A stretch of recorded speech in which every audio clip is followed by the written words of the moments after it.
मी सावित्रीबाई ज्योतिराव फुले या मालिकेच्या आजच्या भागामध्ये आपण बघूया. इथे गोविंद काका ज्योतीचा हात पकडतात आणि ज्योतीला म्हणतात की माझ्याबरोबर आत्ताच्या आत्ता गंगाधर शास्त्रींच्या वाड्यावरती चल आणि त्यांना आपण सांगू की आपण ही जी काही आता पैस तू स्वीकारली आहेस ना त्याच्यातून माघार घेतोय असं आपण त्यांना सांगू. ज्योती म्हणतो अजिबात नाही, आता माघार वगैरे नाही.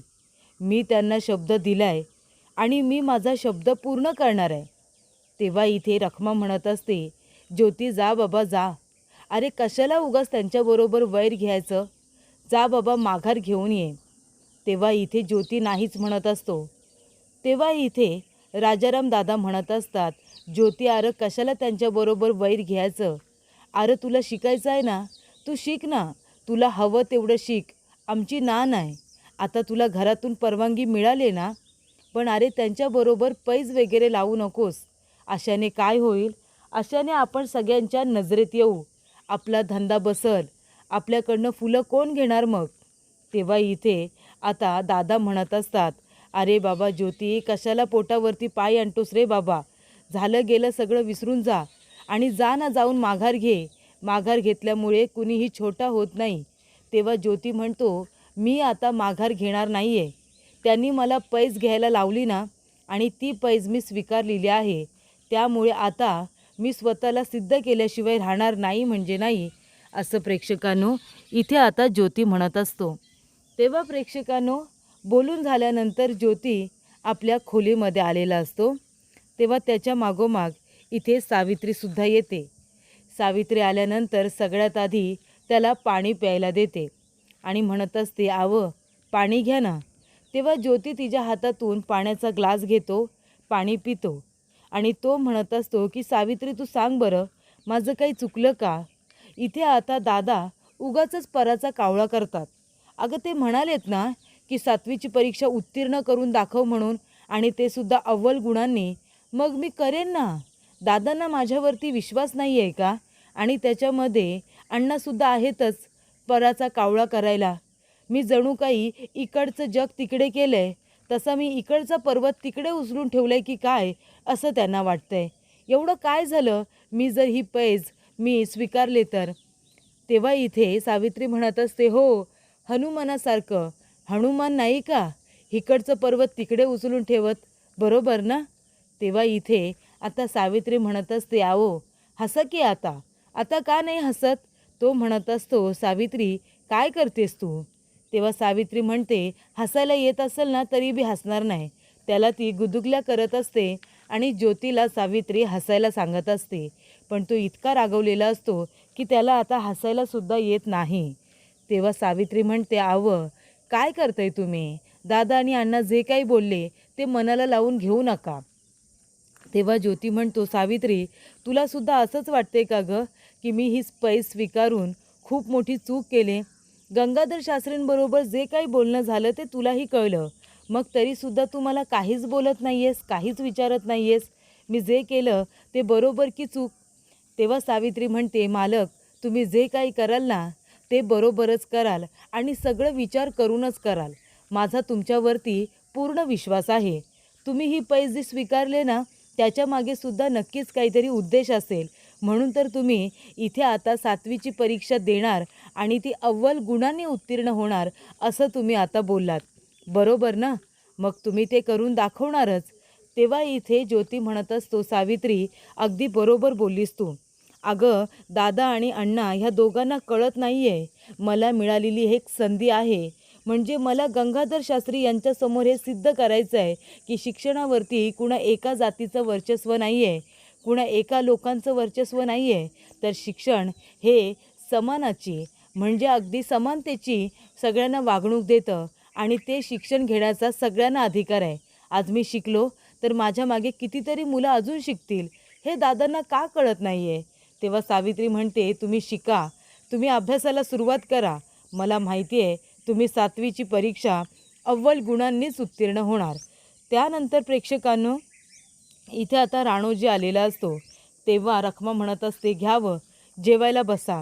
तेव्हा राणोजी म्हणत असतो, अरे वा आज पंचपक्वानाचा बेत आहे, काय झालं तरी काय आज? तेव्हा इथे रखमा म्हणत असते, हा मग पंचपक्वान्न तर झालंच पाहिजे ना. तुम्हाला माहिती आहे का, आपला ज्योती त्या गंगाधर शास्त्रीच्या जाळ्यात अडकला. गंगाधर शास्त्रीने त्याला पैज दिलेले आहे की 7वीची परीक्षा अव्वल गुणांनी उत्तीर्ण करून दाखवायची, आणि जर तसं नाही केलं तर 1 वर्षभर पाणी भरायचं आणि त्याच पाण्याने गंगाधर शास्त्रीचे पाय धुवायचे, असं आता सांगितलं गेले. आता तुम्हीच मला सांगा, आहे की नाही आनंदाची बातमी? ज्योती अडकलं की नाही त्याच्या प्लॅनमध्ये? तेव्हा इथे राणोजी म्हणत असतो, हो हो, गोष्टी आल्या सगळ्या कानावरती. पेठेतून येतानाच मला कळलं. पण तुला खरं सांगू का, या ज्योत्याने कशाला गंगाधर शास्त्रीच्या तोंडाला लागायचं ना.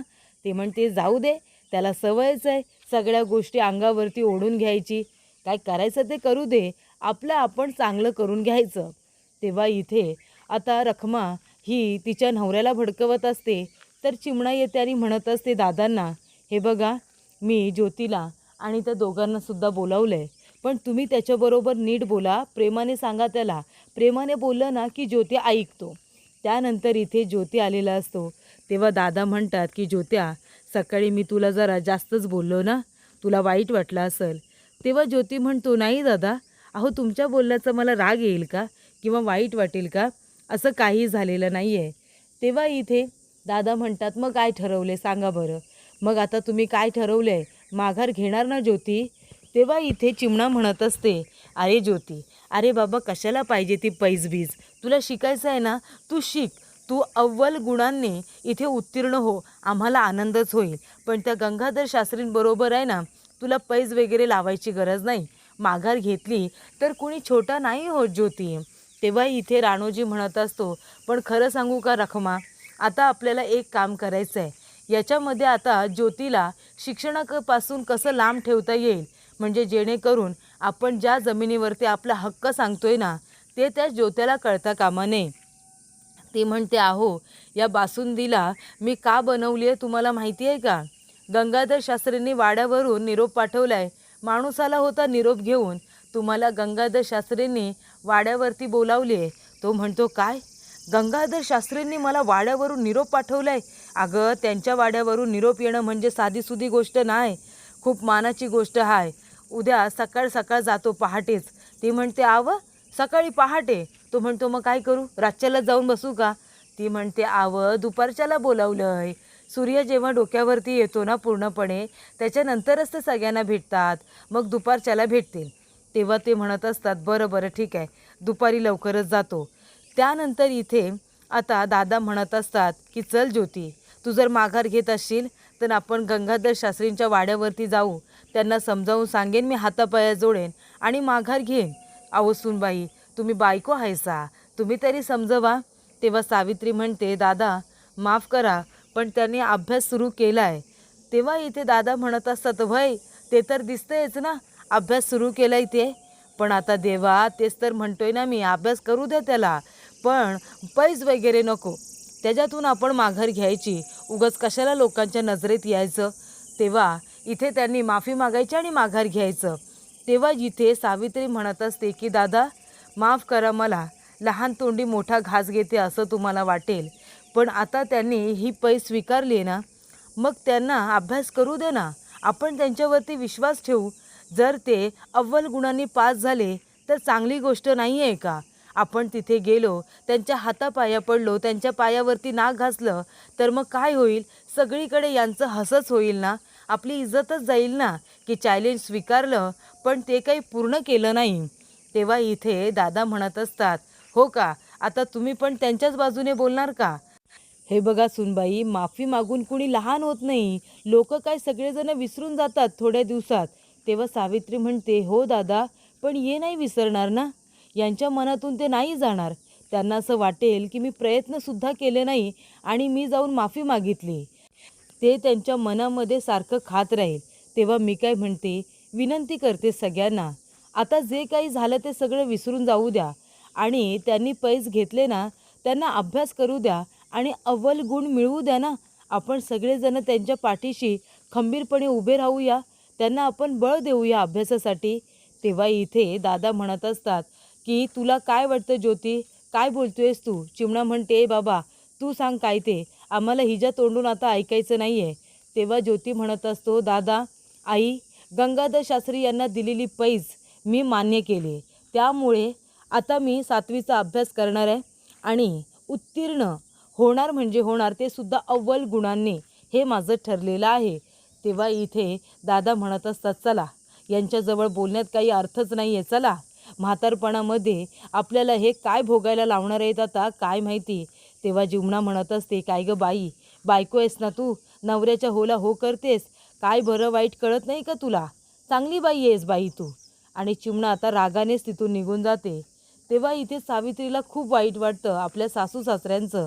तेव्हा ज्योती म्हणतो, सावित्री तू आहेस ना माझ्याबरोबर, तुझा आहे ना माझ्यावरती विश्वास? ती म्हणते, आहो विश्वास तर आहे, पण इथे सासू सासरे. तेव्हा तो म्हणत असतो, काळजी करू नको, तू आहेस ना माझ्याबरोबर, माझ्यासाठी खूप आहे. त्यानंतर सावित्रीला जाग येते. सावित्री म्हणते, उजाडलं वाटतं, यांनी उठायला तर सांगितलंय, पण कधी झोपलेत काय माहिती, पण नाही उठवायला तर हवंच, अभ्यास तर केलाच पाहिजे. तेव्हा सावित्री येते आणि म्हणते, अवं उठा ना. तेव्हा ज्योती म्हणतो, सावित्री अगं झोपू दे ना थोडा वेळ, आत्ताच तर मी झोपलोय. ती म्हणते, नाही न गं, आता झोप बीप न गं, आता तुम्हाला अभ्यास करायचा आहे आणि तुम्हाला अव्वल गुणांनी उत्तीर्ण व्हायचं आहे, अहो उठा ना. तो नाही म्हणत असतो, तशी ती सावित्री पाणी घेते आणि ज्योतीच्या तोंडावरती शिंपडते आणि म्हणते, उठा बरं. तेव्हा इथे ज्योती आता उठूनच बसतो. सावित्री म्हणते, उठलात ना, आली ना जाग?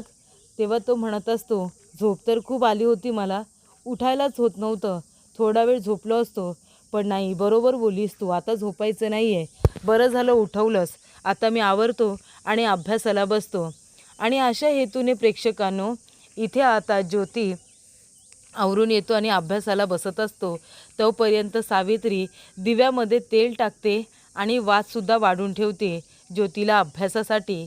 त्यानंतर ती आंघोळ वगैरे करून स्वतःचं आवरून इथे ज्योतीसाठी दूध गरम करून घेऊन येते आणि म्हणते, ओ हे घ्या, दूध पिऊन घ्या बरं. तेव्हा इथे आता ज्योती म्हणत असतो, ठेव तिथे बाजूला ठेव. सावित्री म्हणते, नाही न गं, घ्या, पिऊनच घ्या बरं, नाहीतर मग थंड होईल. तेव्हा इथे ज्योती आता गरम गरम दूध पटकन प्यायला जात असतो. तेव्हा त्याला चटका लागतो. सावित्री म्हणते, आवं गरम आहे सांगितलं ना, हळूहळू प्या. तेव्हा इथे ज्योती आता दूध पित असतो आणि म्हणतो, ठीक आहे आता. तेव्हा सावित्री जात असते. ज्योती म्हणत असतो की, सावित्री मी काय म्हणतो, अजून सगळ्यांना उठायला खूप उशीर आहे, तू जा ना, जाऊन आता आऊच्या खोलीमध्ये अभ्यास करत बस तुझा. तेव्हा इथे सावित्री म्हणत असते, माझा अभ्यास आधी बंद म्हणजे बंद, मला मिळेल तसा सराव करेन मी, पण आता सध्या 7वीची परीक्षा तुम्हाला उत्तीर्ण करायची आहे आणि तीसुद्धा अव्वल गुणांनी. त्याच्याकडे आपण आपला मोर्चा वळवला पाहिजे. मी तुमच्या पाठीशी खंबीरपणे उभी राहणार आहे. मी काय तुम्हाला त्या गंगाधर शास्त्रीच्या घरी पाणी भरून देणार नाही आहे. अगदी काहीही झालं तरीसुद्धा मला नाही चालणार ते. त्यामुळे तुम्हाला तुमचा अभ्यास करायचा आहे. माझं शिक्षण मला तुमच्या आड आता येऊ द्यायचं नाही आहे. तुम्ही एकदा का 7वीची परीक्षा अव्वल गुणांनी उत्तीर्ण केली, मग बघू माझ्या अभ्यासाचं काय ते. पण तोपर्यंत माझा अभ्यास बंद. मी तुम्हाला तुमच्या अभ्यासामध्ये अजिबात अडथळा आता होऊ देणार नाही आहे कुठल्याच गोष्टीचा. मी तुमच्या पाठीशी खंबीरपणे उभी राहणार आणि त्यानंतरला माझ्या अभ्यासाचं काय ते बघू. आधी तुम्ही ही पैज जिंकायची म्हणजे जिंकायची. मला बघायचं आहे पुण्यामध्ये तुमचा सत्कार होताना, आणि जेव्हा तुमचा पुण्यामध्ये सत्कार होईल ना, तेव्हा मला खूप जास्त आनंद होईल आणि त्यानंतर मग माझ्या शिक्षणाचं जे काही आहे ना, ते आपण बघू. मग तर झालं, असं आता सावित्रीने ज्योतीला सांगितलेलं असतं. तर प्रेक्षकांनो, पुढील भागामध्ये इथे आता ज्योती म्हणत असतो, सावित्री मला असं वाटतंय गंगाधर शास्त्री आणि त्यांची माणसं माझ्या विरोधात काहीतरी कट करतील. तेव्हा इथे सावित्री म्हणत असते, त्यांना जे काय करायचं आहे ते करू दे. अहो माझा तुमच्यावरती पूर्ण विश्वास आहे. तुम्ही अभ्यासावरती लक्ष ठेवा आणि तुम्ही तुमच्या अभ्यासाकडे लक्ष द्या. मी आहे तुमच्याबरोबर, तुम्हाला कुणीही हरवू शकणार नाही. तेव्हा इथे गंगाधर शास्त्री आता राणोजीला म्हणत असतो की, राणोजी तुला एक काम करायचं आहे.